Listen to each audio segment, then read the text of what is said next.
अमरावती शहर पोलिसांनी एका रेकॉर्डवरील वाहन चोराला अटक करून त्याच्याकडून 5 लाख रुपये किमतीच्या 11 चोरीच्या दुचाकी जप्त केल्या आहेत।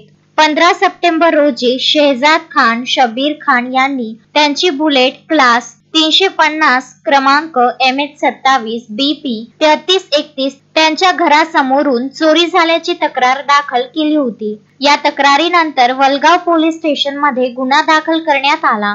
गुन्हे शाखेचे पोलीस निरीक्षक संदीप चव्हाण यांच्या नेतृत्वाखाली तपास सुरू असताना पोलिसांना माहिती मिळाली की एक व्यक्ती चोरीची बुलेट गाडी कॅम्प परिसरातील 0 डिग्री जवळ विकण्यासाठी उभा आहे। पोलिसांनी सापळा रचून मुदस्सीर अहमद मोहम्मद फिरोन वय 20 वर्ष राहणार कसाबपुरा वलगाव याला ताब्यात घेतले। तो मूळचा मोटरसायकल मेकॅनिक असून रेकॉर्डवरील सराईत चोर आहे। पोलिसांनी चौकशी केली असता त्याने अमरावती शहरातून तसेच इतर जिल्ह्यातून आणि परराज्यातून एकूण 23 दुचाकी चोरल्याची कबुली दिली। त्यापैकी पोलिसांनी 5 लाख रुपये किमतीच्या 11 दुचाकी जप्त केल्या आहेत। जप्त केलेल्या वाहनांमध्ये bullet, hero Honda Splendor, Honda Activa, Bajaj Platina, Honda unicorn आणि बजाज पल्सर यांचा समावेश आहे। उर्वरित 12 वाहनांचे त्याने सुटे भाग विकून विल्हेवाट लावली आहे। ही कारवाई पोलीस आयुक्त अरविंद सावरिया यांच्या मार्गदर्शनाखाली